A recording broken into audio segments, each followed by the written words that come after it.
Pronto.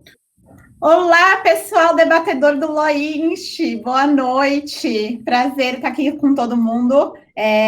Hoje nós iremos debater o caso dos exploradores de caverna. Ainda tem um pessoal entrando aí, mas primeiro a gente vai dar os primeiros passos para depois a gente entrar no nosso debate em si. Então, como que a gente vai proceder aí a nossa reunião de hoje? Primeiramente, eu vou fazer a leitura. Você é a relatoria do nosso caso, então eu vou fazer a leitura dos fatos da sentença de primeiro grau e depois eu vou passar para o julgamento do tribunal. Quando eu adentrar no julgamento do tribunal, eu vou falar o voto de cada julgador, sendo que, posterior ao voto de cada julgador, eu vou abrir para vocês debaterem, seja de forma negativa, seja de forma positiva, só para a gente tentar aí respeitar um limite de horário. Então, a gente está começando agora às 19h07. A minha intenção é que a gente consiga finalizar em 30 minutos, para não se delongar muito. Então, vou começar. Podem me interromper se caso vocês acharem que algum ponto foi passado e que é de relevância para todo mundo conseguir entender o caso.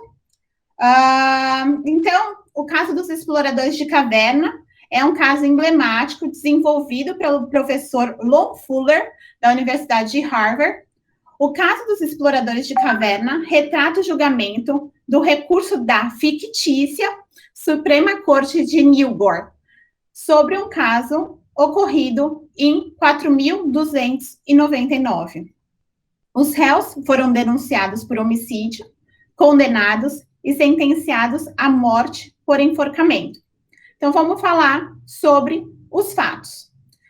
Os 4 réus são membros de uma sociedade amadora interessada na exploração de cavernas. Em maio de 4.299, eles, acompanhados de Roger Widmore, também membro da sociedade, adentraram ao interior de uma caverna na rocha do Planalto Central do condado de Commonwealth. Enquanto eles estavam em um ponto distante da entrada da caverna, ocorreu um desmoronamento, bloqueando completamente a única abertura da caverna.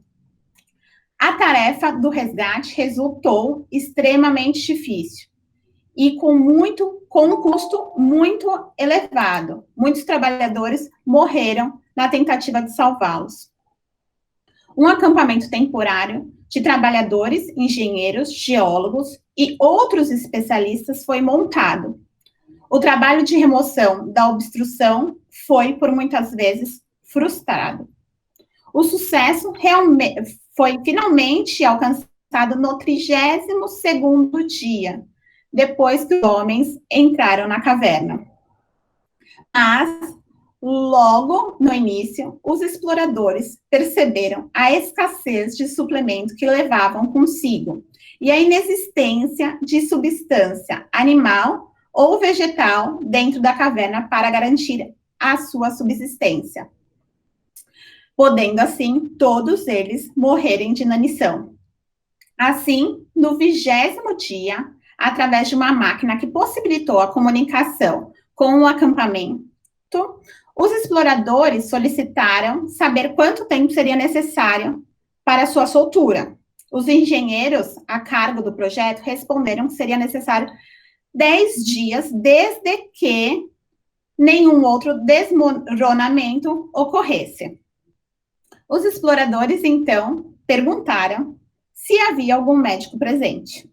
Assim, eles escreveram as condições, os suplementos que eles haviam levado consigo e pediram a opinião médica para saber se seria provável que eles sobrevivessem sem comida por mais 10 dias.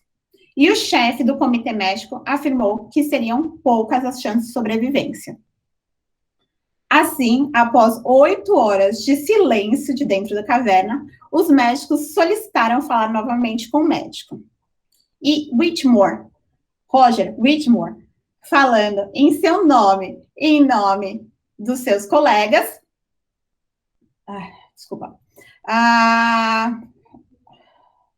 Me perdi aqui, desculpa, gente. Perguntou se seriam capazes de sobreviver se eles consumissem a carne de um deles. O chefe do comitê respondeu que provável. Roger Whitmore perguntou se seria recomendável que eles tirassem na sorte para determinar qual deles seriam consumido. Nenhum dos médicos respondeu. Whitmore também questionou se havia alguém na equipe, como um juiz ou um oficial do governo, que pudesse responder, mas ninguém assumiu o papel. Em seguida, ele também perguntou se havia um padre ou um pastor, mas ninguém quis responder a pergunta. A partir de então, nenhuma resposta foi dada da caverna. Quando os homens aprisionados foram finalmente liberados, foi esclarecido que, no 23º dia após a sua entrada, Whitmore havia sido morto e devorado pelos seus companheiros. Esses são os fatos do caso. Na primeira instância, o depoimento ao júri, os réus relataram que foi Whitmore quem primeiro propôs que eles poderiam encontrar nutrientes na carne de um deles. Foi também Whitmore quem primeiro propôs o uso de algum método para tirar a sorte. A princípio, os réus relutaram em adotar o procedimento, mas posteriormente eles resolveram concordar com o plano. Então, antes que os dados fossem lançados, Whitmore declarou que se retirava do acordo, que decidira esperar por mais uma semana para adotar o ato tão odioso. Os demais o acusaram de violação de boa-fé e procederam ao lançamento dos dados. Quando chegou a vez de Whitmore, os dados foram lançados por um dos réus em seu lugar. Eles perguntaram para Whitmore se ele tinha qualquer objeção, e ele respondeu que não. O resultado foi contrário a ele, sendo assim morto e consumido pelos seus companheiros. O julgamento de primeira instância condenou os réus por homicídio, sentenciando-os à morte, aplicando a lei de condado. Abro aspas. Aquele que voluntariamente tirar a vida de outrem será punido pela morte. Os réus recorreram dessa decisão. Então, a gente passa a analisar a fundamentação dos nobres julgadores do tribunal. Então, primeiramente, eu vou trazer, de forma bem resumida, o pronunciamento do presidente C.J. Trumpney. Este se mostrou a favor de presumir alguma forma de clemência concedida a esses réus pelo executivo. O julgador entenderá que a justiça será realizada sem prejudicar a letra ou espírito da lei e sem oferecer qualquer tipo de encorajamento pela sua desconsideração. Uma da pergunta que eu faço, e aí eu peço que conforme cada um tenha alguma opinião sobre essa fundamentação, levante a mão, e aí para aqueles que estão com as câmeras fechadas, aí eu peço que abra, para comentar a decisão. E aí eu trago a questão, o Poder Judiciário, ele pode simplesmente não julgar e aguardar a manifestação do Executivo? Camila Migoto, passa a palavra para você. Bom, esse é um ponto que é relativamente recorrente no livro, que aqueles ministros jurados que não quiseram se pronunciar tentaram passar falando que o chefe do executivo absolveria. E aí eu acho que entra numa questão da divisão dos três poderes, porque o Estado Democrático de Direito tem três poderes e não tem isso à toa. Cada poder tem a sua função e um não pode invadir o outro. Tanto que tem certas críticas em relação ao Foster, que é o segundo jurado, porque ele tenta o ativismo judicial, tentar mudar a lei pelo judiciário, e eu acho que esse primeiro-ministro ele faz o oposto. Ele tenta jogar a responsabilidade do judiciário sobre o chefe do executivo, como se ele não se sentisse capaz para decidir isso, ou talvez até como se ele não tivesse coragem para isso.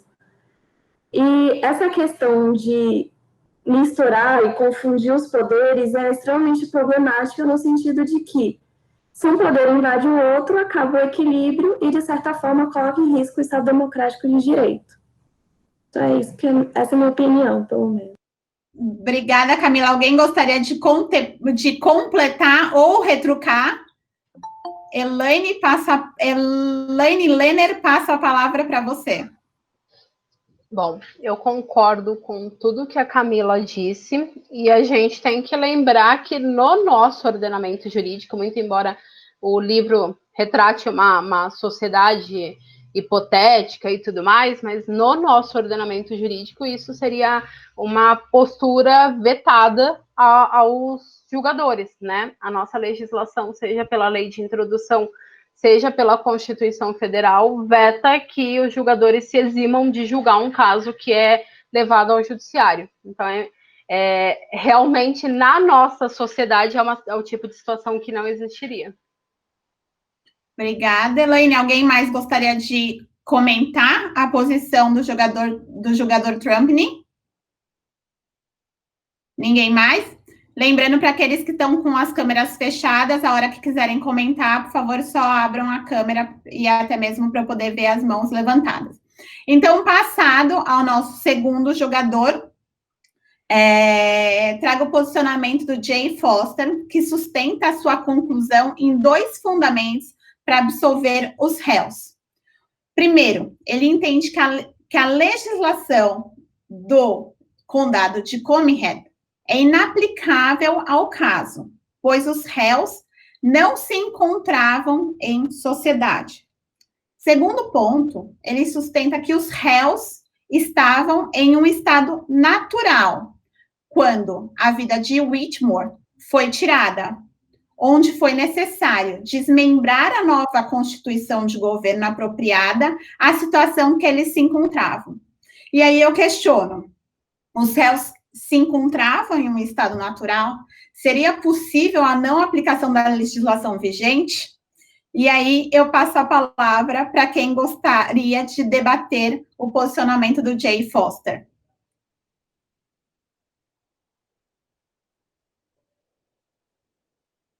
Alguém? Eu falo. Passo a palavra para Daniela e depois para Ingrid. Para Ingrid. Bom, vamos lá. Eu entendo que a alegação dele de que os réus estariam... Quando ele vai fazer o julgamento dele, ele afirma que é como se eles não estivessem naquela situação sendo regidos pelo ordenamento jurídico local, tá? Como se houvesse uma nova legislação, um contrato, que ele fala, um contrato social entre eles ali para poder estabelecer quais seriam as regras a serem observadas naquela situação limítrofe que havia, entre sobreviver ou não. Eu particularmente entendo que isso, talvez por minha visão mais positivista, eu entendo que não seria uma medida adequada, tá? Essa desconsideração das regras vigentes para criar um novo ordenamento jurídico em razão do estado de necessidade que eles estavam ali naquele momento. Basicamente seria isso.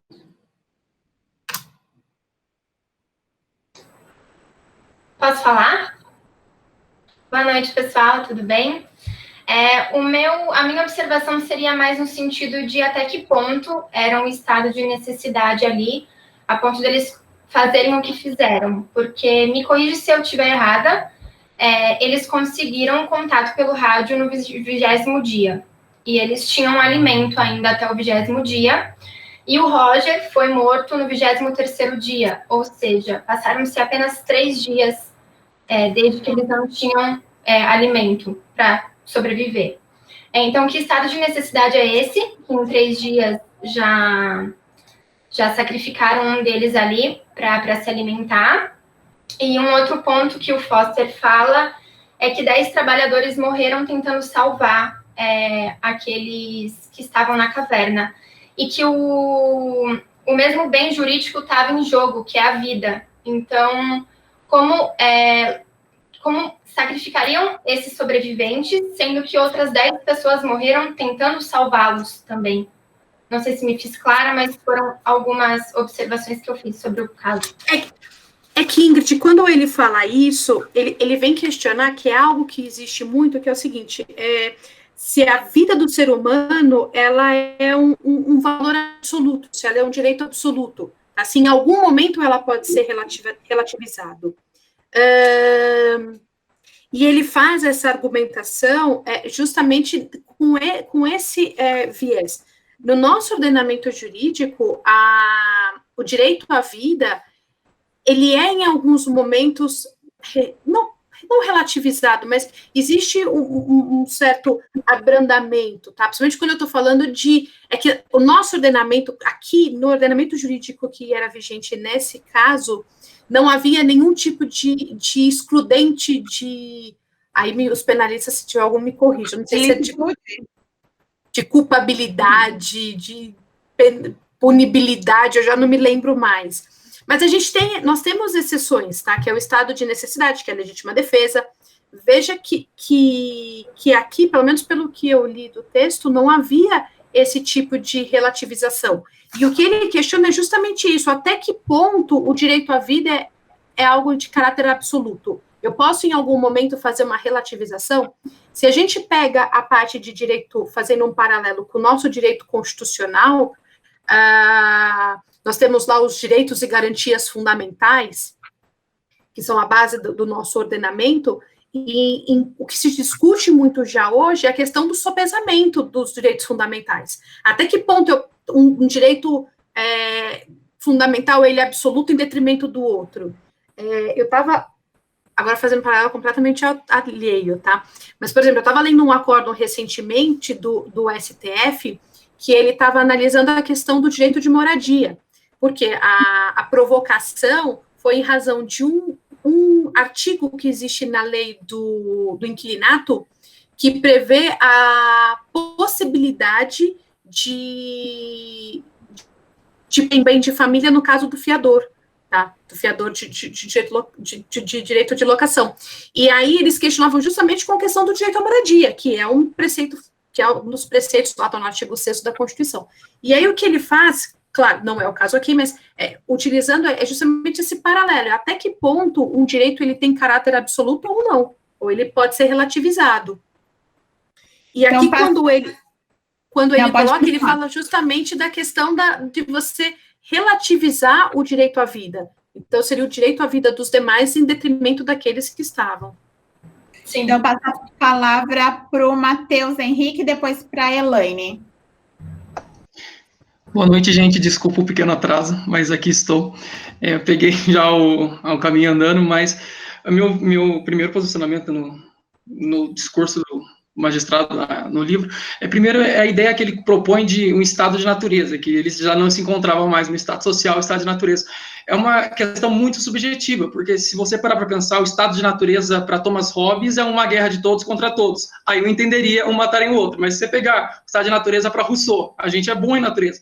Eu, pessoalmente, discordo do posicionamento dele, em especial no posicionamento do estado de natureza. Se você parar para pensar, o nosso estado de natureza, no início da humanidade, nosso estado de natureza é reunir-se em sociedade e viver pacificamente. Daí que surgiu o Estado. Nosso estado de natureza é naturalmente se reunir e atingir um bem maior. Eu concordo plenamente quando vem a sustentação que não estavam em estado de necessidade. Por que não estavam em estado de necessidade?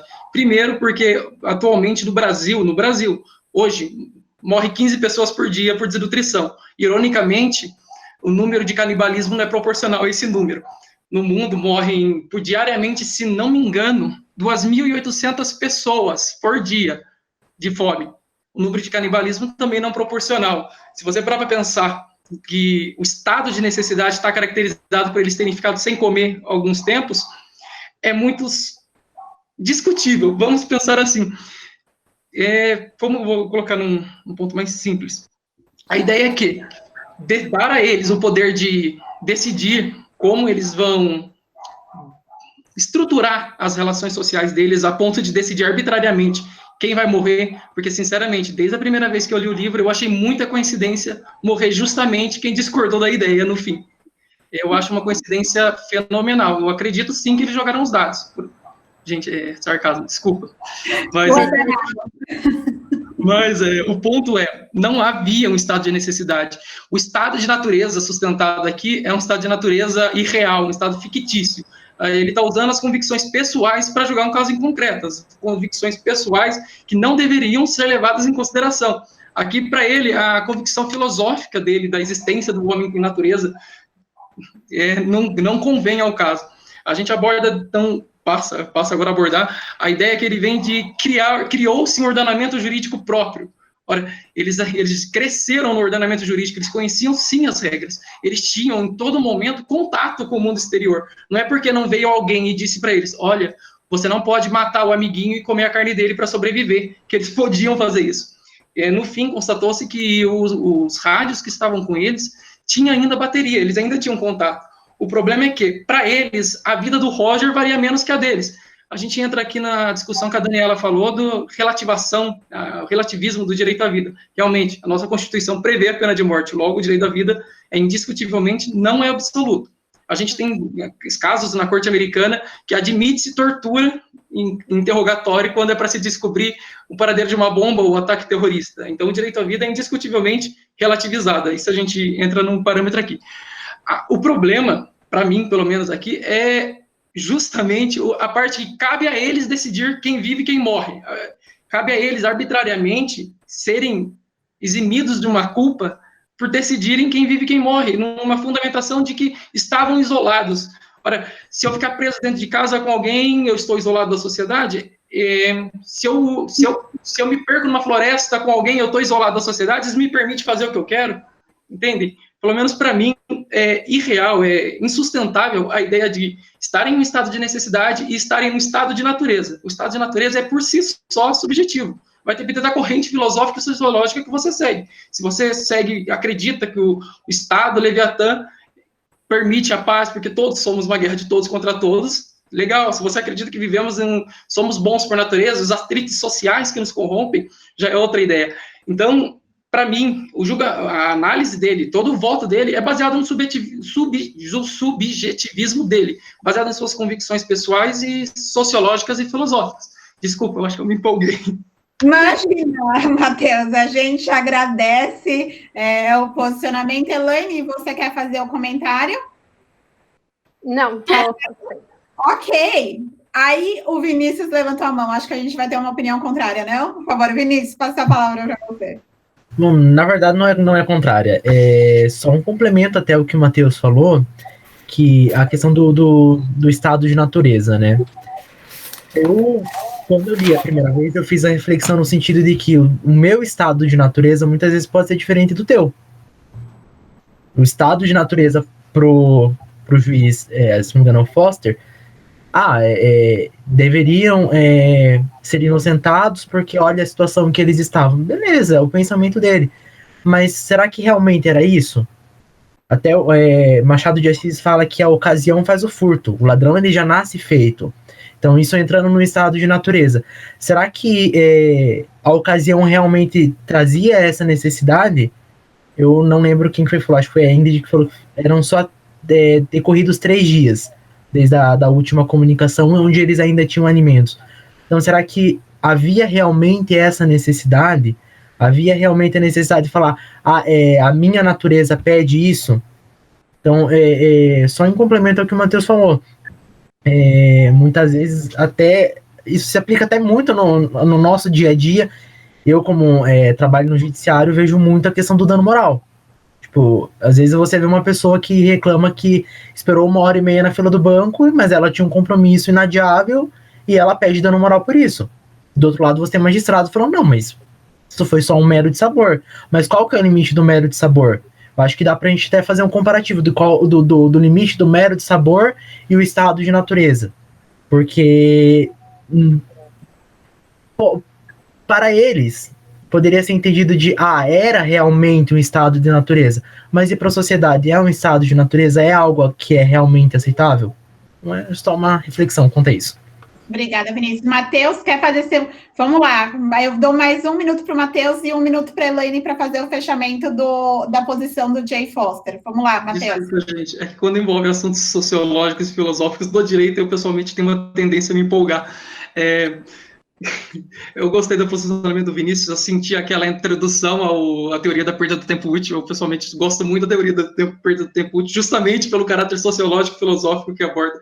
É bem interessante. A discussão que a gente entra aqui no estado de natureza é de um subjetivismo muito alto, porque para mim o estado de natureza do homem não é sair matando os outros. Isso para mim entra em algum tipo de psicopatologia. Nós naturalmente não somos agressivos, pelo menos é o que eu entendo. Mas, só fazendo um adendo, eu acredito que, na realidade, eles estavam sem comer nesses 20 dias. Eles perderam a comida no 4º dia, se não me engano.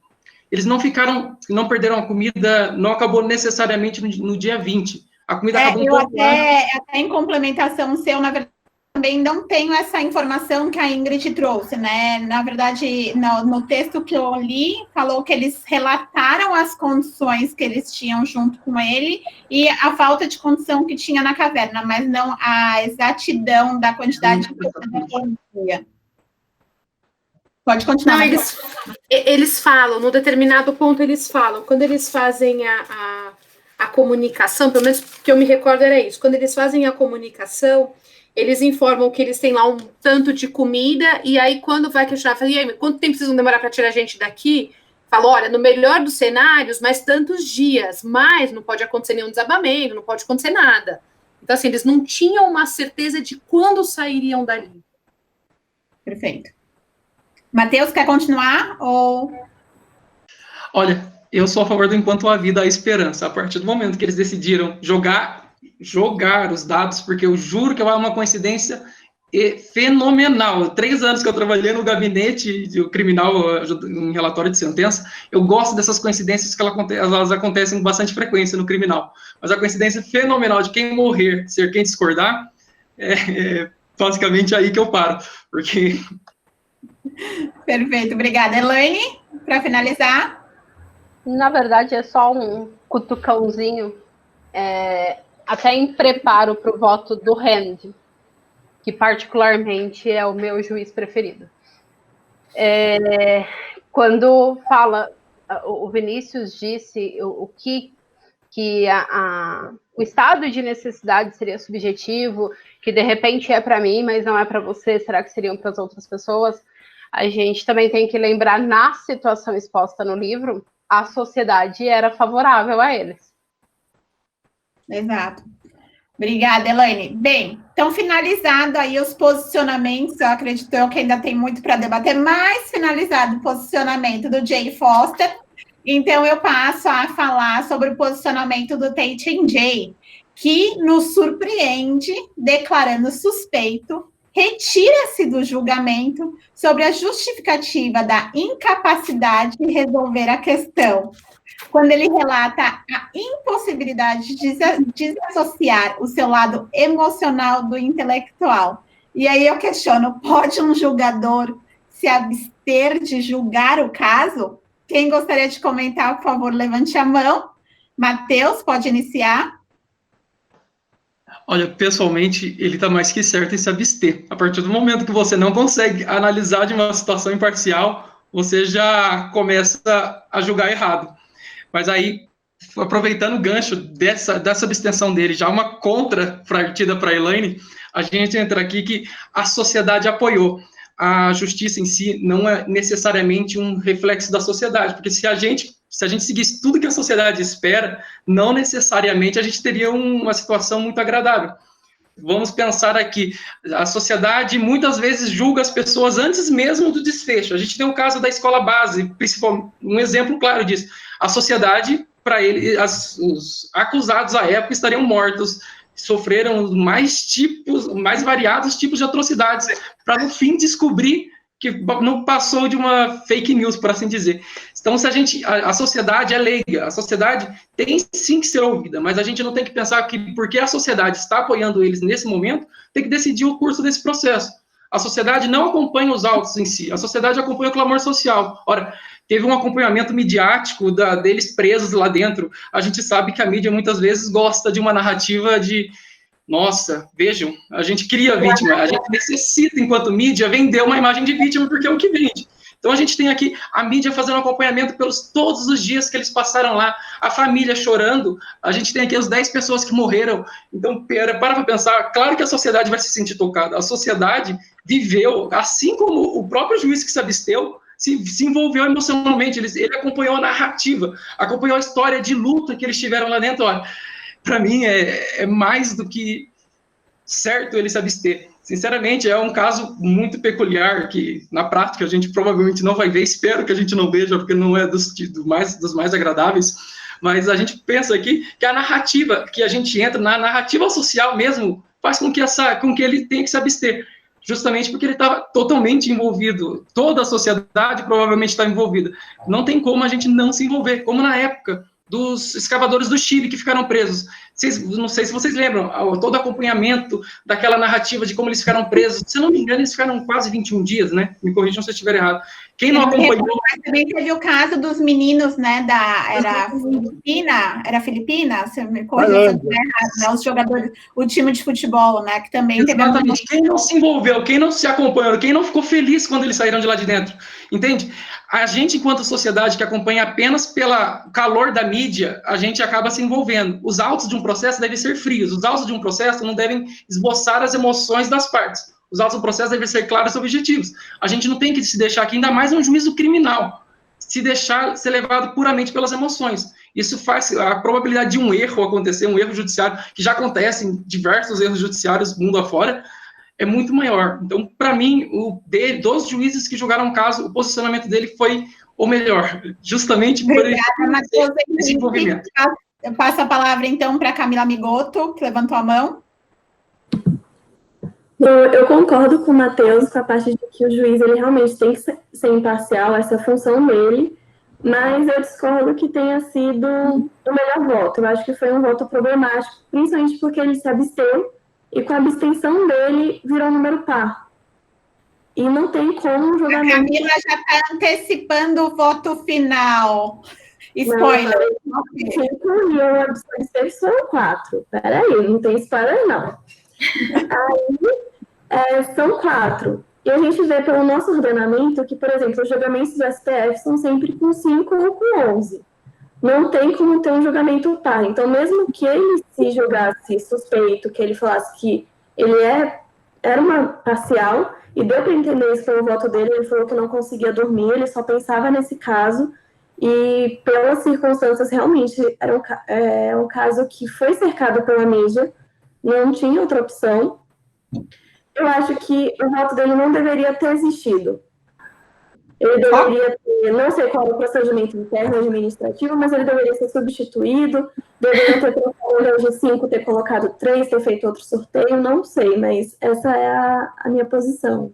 Particularmente, na opinião da Camila, o provimento do tribunal deveria ser o contrário. Então, eu passo a palavra para a Elaine e depois para o Renan. Elaine? É que eu acho que eu concordo com a Camila quando ela diz que é um voto problemático, que de repente, por conta dele, ele, e aí não entrando no mérito se está certo ou não, mas ele acabou influenciando por ele se abster. E o que eu acho que num caso como esse, como tantos outros, que talvez não tão polêmicos, mas a gente tem tantos outros casos reais, e quem trabalha no judiciário pode dizer melhor do que eu, acho que tem inúmeros casos que é muito difícil você acabar dissociando o seu pensamento pessoal, muito embora a gente saiba que o julgador tem sim que ser imparcial, mas é complicado. Então, assim, mesmo o Matheus, a opinião dele já está ali formada. Se ele fosse o julgador, o voto dele não estaria desassociado da opinião pessoal dele. Então, quando um julgador, eu acho que até um dos motivos da nossa legislação proibir que um julgador simplesmente fala, não dá para julgar, eu estou aqui num momento de crise existencial e eu não quero julgar, um dos motivos é exatamente esse, porque vão ter inúmeras situações levadas ao judiciário que infelizmente o julgador ele vai ter que se resolver com o conflito interno dele e vai ter que sim dar uma solução para aquilo. Obrigada, Elaine. Passa a palavra para o Renan. Sim, eu também acho que o regulamento interno aí desse tribunal estava com algum probleminha. Então, passa a palavra para o Renan Silva. Então, eu concordo plenamente com todos, com o Matheus principalmente.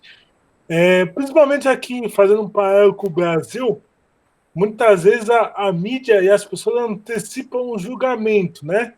A gente vê vários casos que pessoas foram condenadas e depois não se sabe nem se é culpado ou inocente, que nem um caso que aconteceu no Guarujá, que acusaram uma mulher de ser bruxa, postaram foto da mulher, foram lá e trucidaram e mataram a mulher, né?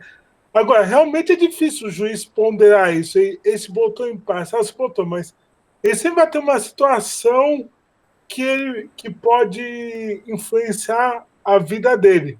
Por exemplo, num caso de família, se o juiz vai julgar um caso que ele também é separado, ele vai julgar um divórcio. Aí ele também teve problema com a ex-mulher.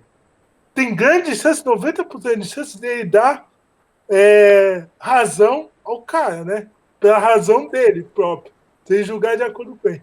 E também tem uma vantagem aqui no STF, mesmo quando dá empate, é a favor do réu. Então, teoricamente, se esse caso fosse do STF, seria a favor dos réus. Eles provavelmente seriam absolvidos. Bem lembrado esse ponto. Mais alguém gostaria de comentar a decisão? Não? Então, tá ótimo. Então, eu passo a pronunciar, então, Só um minutinho que eu me perdi aqui, desculpa. Só uma coisa. Eu acho que faltou a gente discutir no segundo voto do Foster, porque ele utiliza dois argumentos. Ele fala da questão do juiz natural e tudo, do justnaturalismo, mas depois ele vem e ele faz uma análise falando que, tudo bem, se eu analisar a lei fria, seca, eles teriam que ser condenados. No entanto, ele vai e faz uma análise como tentando extrair o propósito da norma, para daí, em cima disso, aceitar a tese de legítima defesa.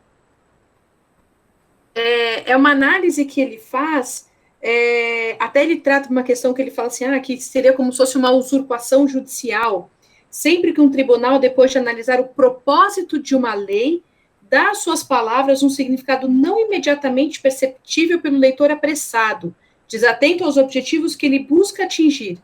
Eu acho que esse é um ponto também que ele utiliza, porque ele não tem apenas uma fundamentação para inocentar as pessoas, mas ele também faz essa interpretação da norma, que não é ele não faz uma interpretação literal, tá? Ele tenta fazer uma interpretação buscando, quando você estuda a parte de hermenêutica, ele faz essa interpretação buscando até qual que é a vontade da lei, qual que é o propósito daquela legislação. E ele utiliza isso no segundo fundamento dele para poder inocentar. A sua observação, ela é muito pertinente agora com o nosso terceiro voto. Então, passando ao voto do Ken Jay, ele entende que cabe ao executivo decidir e não ao judiciário, sustentando, na sua opinião, ele iria além do perdão, pois ele acredita que os réus já sofreram o suficiente para pagar a ofensa. Mas ele fundamenta que, como lhe foi atribuída a função de magistrado, jurou aplicar a lei, interpretá-la de acordo com seu significado, evidente, sem qualquer, e aí vai a observação da Daniela, aspiração pessoal. Julgou pela condenação dos réus e manteve a sentença de primeiro grau. Então, aí eu questiono, está correta a aplicação, nesse caso, da lei, da forma com qual ela é regida? E aí, para quem quiser manifestar, por favor, levante a mão. Matheus? Gente, eu sei que tá todo mundo de saco cheio de tanto que eu tô falando, peço desculpas, mas vamos lá. O ponto da Daniela é muito importante mesmo. Eu, pessoalmente, discordo um pouco. É muito complicado eu discordar, porque eu também concordo.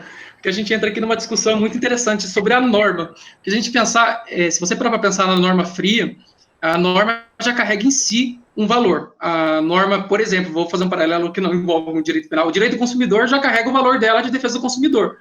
Se o juiz revalorar essa norma, ele não está mais usando o valor da norma, ele está usando as convicções pessoais para uma revaloração. Ou seja, ele está fazendo uma interpretação, abre aspas, extensiva da norma com base nas convicções pessoais dele. Isso é, a grosso modo, é mais comum a gente ver esses casos no direito do consumidor. Coincidentemente, eu estou estudando esse caso para o meu TCC, casos de ativismo judicial. A gente entra aqui num parâmetro de ativismo judicial. A gente tem a norma fria e a gente discute aqui se o ativismo judicial é uma discricionalidade do juiz, a atitude proativa do juiz, sobre a interpretação da norma. A gente tem aqui a norma clara, como foi o último voto, deixou claro. A norma não permite a interpretação, pelo menos na opinião dele, né, a gente em si não consegue ver o ordenamento jurídico deles, a norma não permitiu a interpretação, tanto que, para ele deixa claro, olha, nas minhas convicções, se permitisse essa discricionalidade, se tivesse essa previsão de discricionalidade, eu teria absolvido, mas estou aqui para aplicar a norma, eu estou aqui para fazer o direito, não para levar em conta as minhas convicções pessoais. Isso, para mim, é um posicionamento brilhante dele, que a gente mostra aqui, pelo menos para ele, fica claro que o valor que a norma carrega, o valor de si da norma é o que tem que ser aplicado, a ideia inicial do legislador.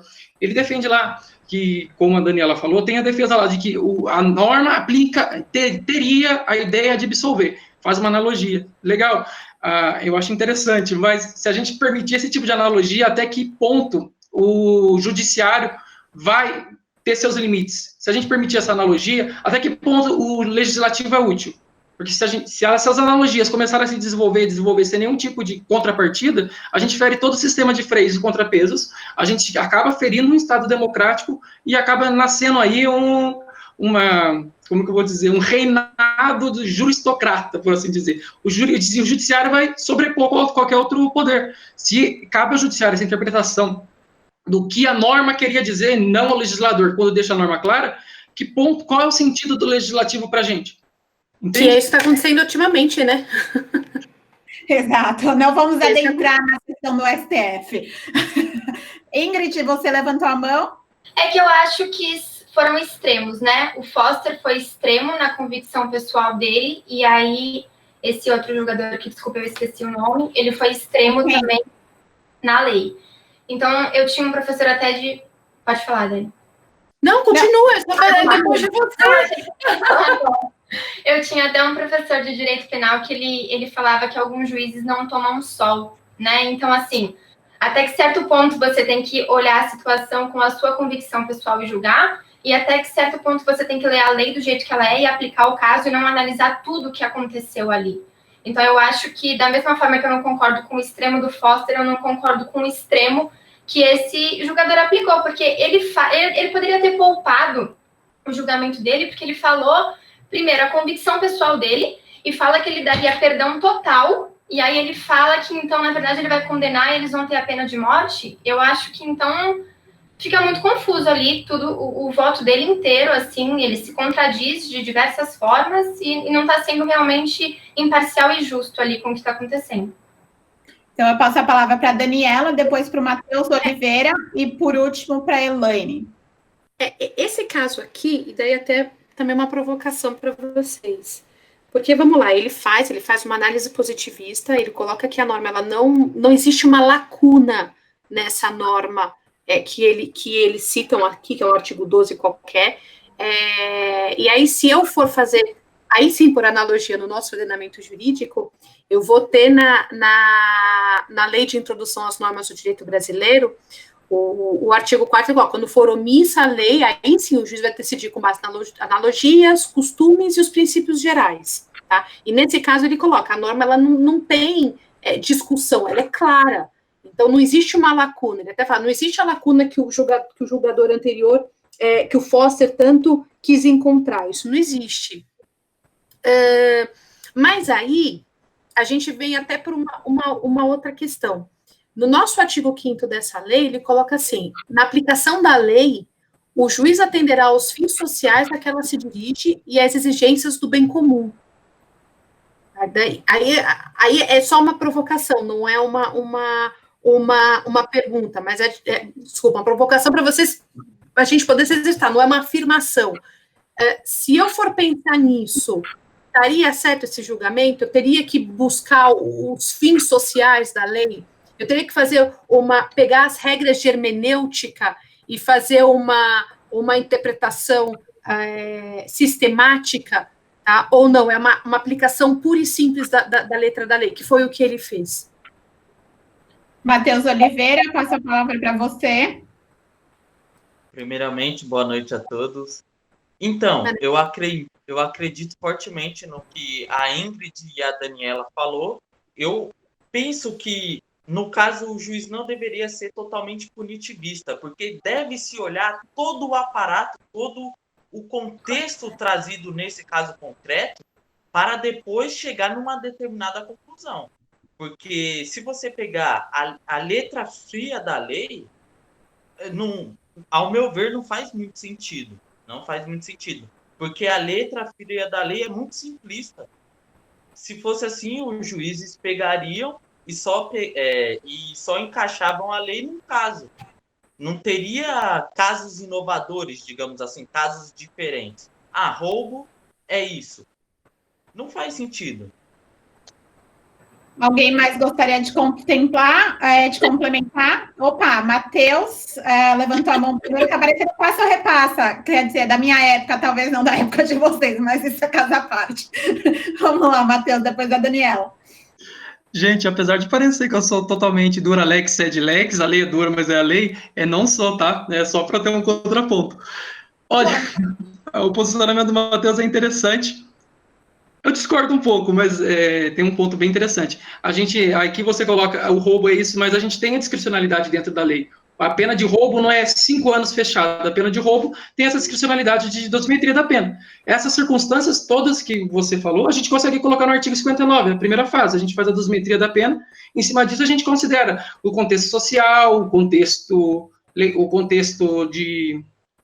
social, a gente consegue a culpabilidade, as circunstâncias da vítima, todo o contexto. A gente já tem essa discricionalidade prevista na lei. A gente não está tão engessado quanto está. Muitas vezes a gente tem aqui uma desproporcionalidade. A gente realmente tem alguns casos, por exemplo, que a pessoa cometeu o roubo de uma barra de chocolate.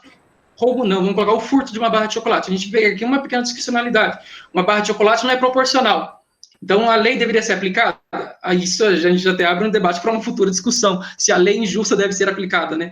Mas a gente dizer que o juiz tenha toda a discricionalidade para escolher se aplica ou não a lei, já é um pouco mais complicado. Agora, a gente dá a discricionalidade para o juiz decidir qual a melhor forma de aplicar a lei, não deixar de aplicá-la. Aí sim a gente entra numa discussão um pouco mais profunda. A gente tem sempre que considerar que a gente vive numa sociedade, a lei é o que rege a sociedade. A partir do momento que a gente começa a permitir que deixe de aplicar a lei, não uma discricionalidade de como aplicá-la, mas deixe de aplicar a lei, a gente já está negando o que compõe o Estado. O Estado é um conjunto de leis que a gente respeita para a gente poder viver em sociedade. Eu vou passar a palavra primeiro para a Daniela e depois para o Matheus de Oliveira, mas lembrando só o artigo da lei do condado. Quando ele fala aqui, entre aspas, abro aspas, aquele que voluntariamente tirar a vida de outrem será punido pela morte. Daniela? Na verdade, assim, o Matheus, em relação à questão da aplicação da norma, tá? Até porque o nosso ordenamento jurídico ele é criado até para dar segurança jurídica para a população como um todo. O que se discute muito hoje é a ausência de segurança jurídica, porque isso independe de qual área, seja na justiça comum, justiça do trabalho, onde for. Você ter algumas condutas, pautar sua conduta na norma, e de repente o judiciário vai lá e ele altera aquele entendimento. E aí o que se discute muito é a questão da segurança jurídica nas relações. Uma coisa que eu acho que é importante, até pela leitura da norma que a Caroline fez agora, a gente precisa considerar pelo artigo, é voluntariamente tirar a vida, tá? E aí, a questão da conceituação é importante até para definir, porque houve voluntariedade, tá? Eu acho que a grande questão desse problema é isso, houve voluntariedade ou não? Ou eles estavam numa situação limítrofe, tá? Seja no aspecto psicológico, emocional e físico, tá? E que tirou essa voluntariedade, tá? Porque, vamos lá, quando eu falo de voluntariedade, é aquela, eu vou lá, eu faço, eu mato, eu roubo, eu faço o que eu quero fazer. Agora, quando eu tô numa situação que me tira essa característica, e se a gente for utilizar no nosso ordenamento, existe essa previsão, que é quando, por exemplo, eu tenho um inimputável, tá? Uma pessoa que não tem a faculdade mental dela, ela não tem essa voluntariedade, ela não sabe o que ela está fazendo. Tá? E nesse caso, eles teriam essa voluntariedade. Eu acho que o viés que a gente tem que analisar o caso é isso, havia essa voluntariedade ou não. Tá? Para esse magistrado, houve. Ele foi lá e aplicou a letra da lei, houve a voluntariedade. E para os demais, não houve, eles estavam numa situação limítrofe. Eu acho que o caminho da discussão seria esse. Só isso. Matheus Oliveira, eu passo a palavra para você e depois eu já vou para o último julgamento, porque a gente está decorrendo no tempo. Matheus Oliveira? Perfeitamente. Eu concordo plenamente com a Daniela, porque, se você for parar para analisar o verbo do tipo voluntariamente matar, eles, com todo esse contexto que foi apresentado neste livro, mostra-se que eles não teve a voluntariedade, não teve de forma nenhuma. Logo, seria fato atípico. Basicamente, era isso que eu quero falar. Obrigada, Matheus. Eu vou, então, seguir para o último voto, que é do Randy J. Ele defende, e aí acho que a gente já entrou um pouquinho nessa fundamentação, a reversão da sentença de primeiro grau, fundamentando a sua posição conforme opinião pública e da imprensa sobre o caso. E aí a gente volta à questão, pode um julgador, com base no calor público, decidir um julgado? Quem gostaria Esse foi o pior de todos. Olha. Ordem na sessão, Daniela. Esse foi o pior de todos. Não vai virar o barraco aqui. Vamos lá, passa a palavra para a Elaine primeiro. Na verdade, o que eu gostaria de dizer é que com essa discussão, como é diferente a gente ler sozinho o livro e aqui está ouvindo de fato a defesa de posicionamentos, né? Eu estava pensando que, ao mesmo ponto que eu acredito que o que se absteve foi o juiz mais covarde, e realmente eu não acho que foi um voto legal, foi um voto problemático e tudo mais, por outro lado, ouvi a Ingrid criticando o anterior, falando que, não, mas ele foi contraditório, porque ele acabou por aplicar a lei, embora ele tenha dito que pessoalmente não era o que ele acreditava. Me parece que a gente realmente tem um grande problema no judiciário, porque, a princípio, eu acho que eu, pessoalmente, votaria como Randy, mas eu também sei que eu não seria uma boa julgadora, eu sei que se eu fosse juíza, eu seria uma péssima juíza, porque eu me influenciaria e muito, talvez eu não seria estúpida ao ponto de deixar isso claro na minha decisão, exatamente para não sofrer esse tipo de crítica. Também não faria como não lembro o nome do anterior, que falou, não, mas eu vou aplicar a legislação, embora eu não pense que seja dessa forma. Então, acredito que minhas decisões seriam um pouco mais obscuras com relação à minha vontade pessoal, mas eu acho que eu votaria como Randy. E aí eu acho que esse livro hoje, eu li isso há anos atrás na faculdade, e lendo agora, eu não lembro exatamente na época de faculdade qual dos julgadores eu mais gostava. No primeiro momento, quando eu li agora, eu gosto mais do voto do Randy, talvez por me identificar com o estilo dele. Mas eu fico pensando que é bastante complicada essa situação, né? Como distanciar, de fato, mesmo que não seja para seguir o clamor público, mas o juiz ele também tem contato com a emoção, sim, do processo. Então, como distanciar o seu pensamento pessoal, seu julgamento, sua convicção pessoal com relação àquilo e aplicar a lei de uma forma justa, porque tem toda aquela discussão que o Matheus falou, a gente entraria na questão, devo aplicar uma lei que é injusta? Então, muitas vezes, nós, como advogados, temos que falar para o cliente, olha, nem tudo que é justo é legal e nem tudo que é legal é justo. Então, imagine a posição de um julgador, como é muito mais complicado, e agora eu tenho certeza absoluta que eu jamais quero ser juíza e nem qualquer outro tipo de julgador, porque não daria para mim, não é meu perfil. Então, passo a palavra para a Ingrid. Esse juiz, eu percebi que ele defendeu um pouco a humanização do judiciário, mas o que me deixou chocada foi, assim, o que diferencia nós, da sociedade, de um juiz. Que o juiz vai tomar a decisão e a sociedade tem a opinião dela. Então, eu fiquei pensando, se então a população fosse a favor deles serem condenados, o voto deles seria esse também? Ele é uma marionete lá no judiciário, o que o povo acha, ele vai lá e toma a decisão. Então, o povo absolve, ele decide por absolver. O povo condena, ele decide por condenar. É muito complicado. E essa é minha opinião, assim, no início. Então, eu vou passar essa é a minha crise existencial. Tá vendo, Ingrid? Você compartilha dela. Levantem a mão, está virando um barraco essa sessão de julgamento. Eu vou passar, só para a gente direcionar os trabalhos. Daniela, Matheus Henrique e Camila Migotto. Vamos lá. Ingrid, na verdade, assim, você fala da questão da humanização. Só que a gente não pode esquecer que o ordenamento jurídico, ele é feito para dar segurança jurídica e regular as relações em sociedade. A Camila falou no começo a questão da separação dos poderes.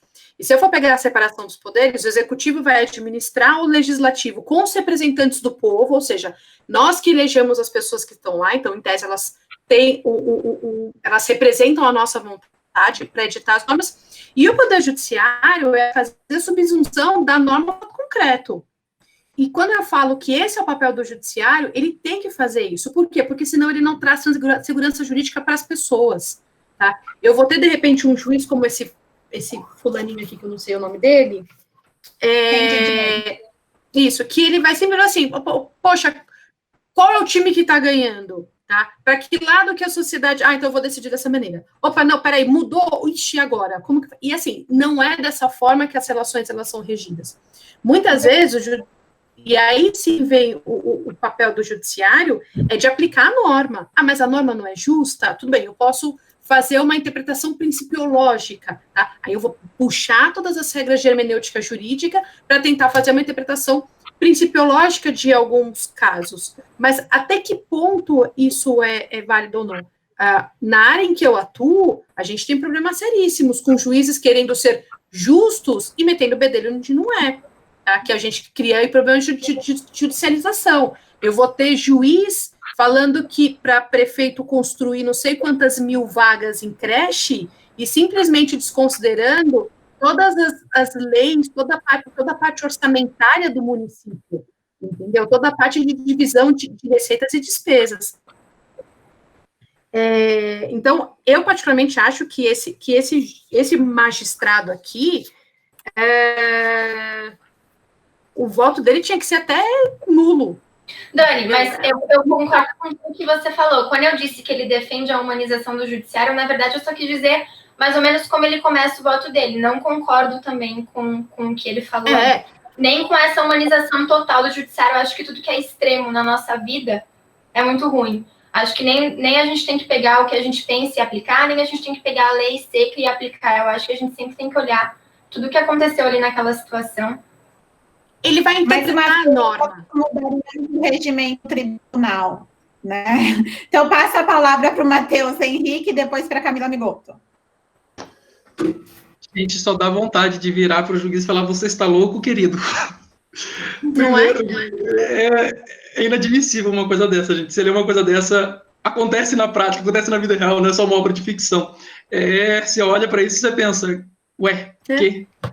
Não, mas o ponto aqui é que ele ir pelo caminho da sociedade é justamente ele não gostar de ser criticado, ele não quer servir de ponto de crítica. Ele só esquece que a sociedade é pautada no senso comum. O senso comum é fácil de você plantar uma informação no senso comum e tudo mais. O senso comum é maleável, o senso comum não tem fundamento científico, o senso comum não é técnico.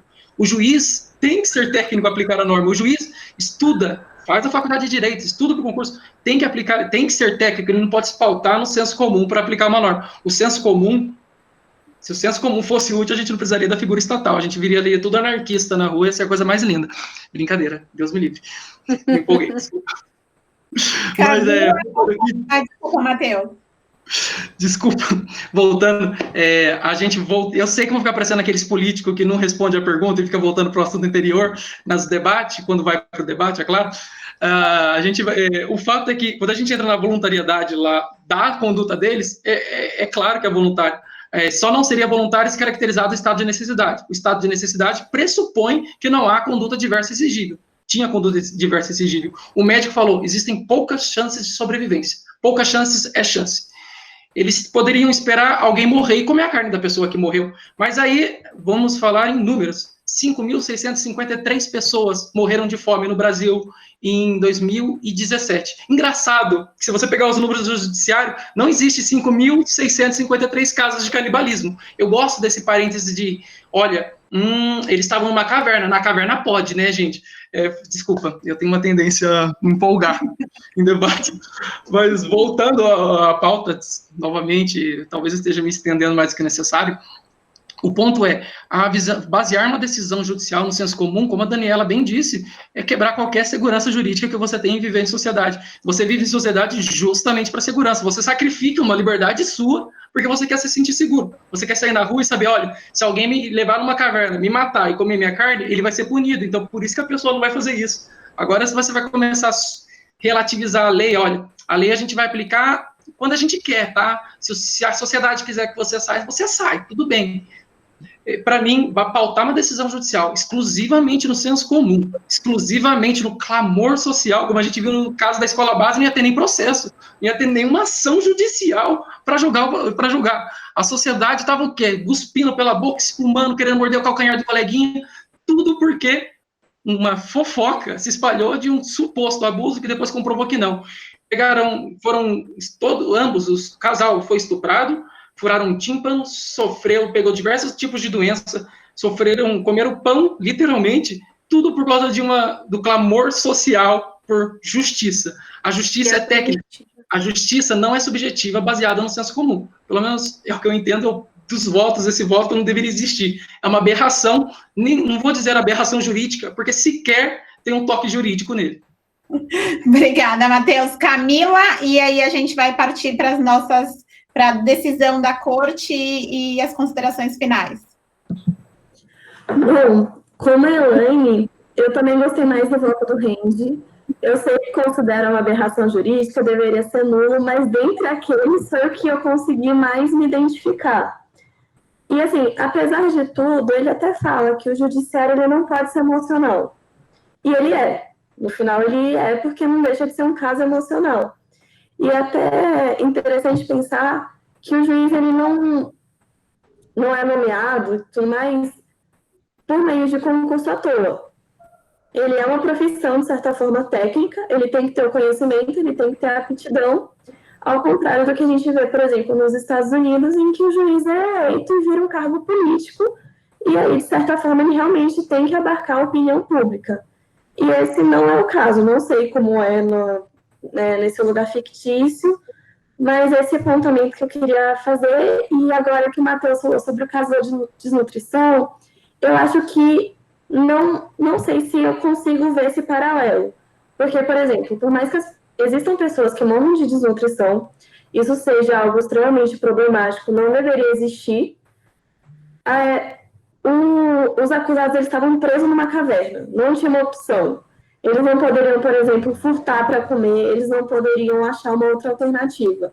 A alternativa era ter paciência para esperar, o que, segundo os próprios engenheiros, os especialistas falavam que demoraria no mínimo 10 dias.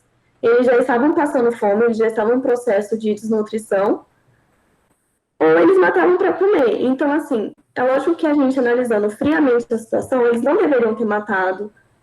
Morrer uma pessoa para alimentar outras é algo absurdo, mas se for olhar naquela situação em específico, o modo como eles estavam, a expectativa de sobrevivência, de chance de sobrevivência, eu não sei se eu consigo ver esse paralelo.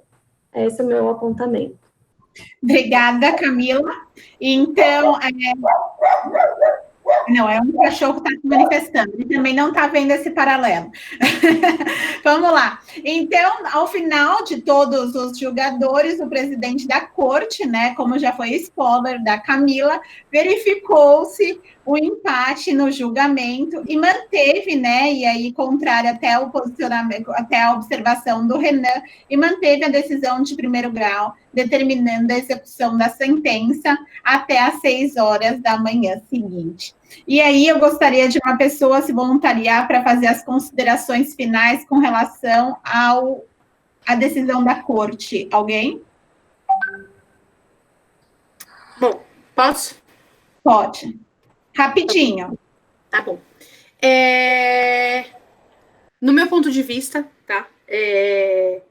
Você tem aqui alguns votos que seriam completamente seriam inadmissíveis, uma vez que não são técnicos, não há aplicação da norma do ordenamento jurídico. No entanto, se nós fazermos um paralelo com o que nós temos aqui, e até fazendo uma interpretação da letra do artigo, eu acho que não seria o caso de condenação, visto que não havia voluntariedade. Eu entendo esse paralelo que o Matheus fez, mas aí a gente precisa ter um pouco de razoabilidade na interpretação, porque o ser humano, ele age de forma diversa, tá? Cada um, ele tem uma interpretação e a questão de sobrevivência, ela é natural. Apesar de você ter falado que nós não somos seres violentos, eu tenho que discordar do que falamos nos nossos passados. Daniela, que a história que travou um pouquinho essa internet. Desculpa. Eu acho que nós somos, sim, nós somos seres domesticados, não sei se seria o termo adequado, tá? Mas nós temos, sim, os nossos instintos, como animais que somos. E a partir do momento que nós estamos numa situação limítrofe, esses instintos, eles ressurgem, eles retomam, a gente retoma o instinto de sobrevivência e a morte. Então, eu acho que estaria afastado por completo, isso independe do clamor social, não, mas sempre fazendo uma interpretação da norma, e a condenação, visto que não havia a voluntariedade. Houve, sim, o assassinato, isso é indiscutível, é incontroverso, mas ele ocorreu em razão de uma situação limítrofe, onde eu afastei a voluntariedade, até porque eles não sabiam quando eles iam sair. Porque eram desmoronamentos que atrasaram a saída deles. E a informação que eles tinham é que, se não ocorrer novos desmoronamentos, vocês saem tal dia. Então, assim, eles não tinham previsão, não tinham certeza. Uma coisa é você trabalhar com uma certeza, outra coisa é com uma probabilidade. Pode ser que você saia, pode ser que não. Tá bom, na dúvida, eu vou sobreviver. É isso. Essa é a minha consideração. Bem, eu agradeço a todos e agora eu sugiro para até mesmo, de repente, quem não se manifestou, Fabrício, João Mário, mas estava aqui presente como ouvinte, para nós fazermos a nossa votação. Então, aí eu peço para que todos, para quem é a favor da manutenção da sentença, levante a mão. Ninguém? Então, quem é a favor da... O João é a favor da manutenção da sentença. E para quem é a favor da absolvição e reversão da sentença, que levante a mão. Pois bem, o nosso tribunal foi declarado, por maioria dos votos, João foi vencido e nós absolvemos os réus. Eu gostaria de agradecer a presença de todos. Esse debate, a meu ver, poderia se estender durante horas e horas, tem muito detalhe importante no caso, mas eu acho que foi muito proveitoso. E gostaria realmente de agradecer, uma salva de palmas para todos nós. E finalizar, então, eu declaro encerrada essa sessão de julgamento. Boa noite a todos e obrigada mais uma vez pela participação, gente. Obrigada. Posso fazer uma observação? Rapidinho? Pode sim. Eu achei que o Matheus fosse condenar também. Eu também. Eu vou fazer uma Motor de justiça. Inclusive, Matheus Oliveira, eu ia pedir no grupo do WhatsApp, se ninguém comentasse, eu já estava indo lá para o grupo para falar, Matheus, eu quero saber qual é o seu fundamento para absolver. Gente, muito obrigada. Eu vou encerrar a gravação e aí a gente pode fazer as considerações. Obrigada.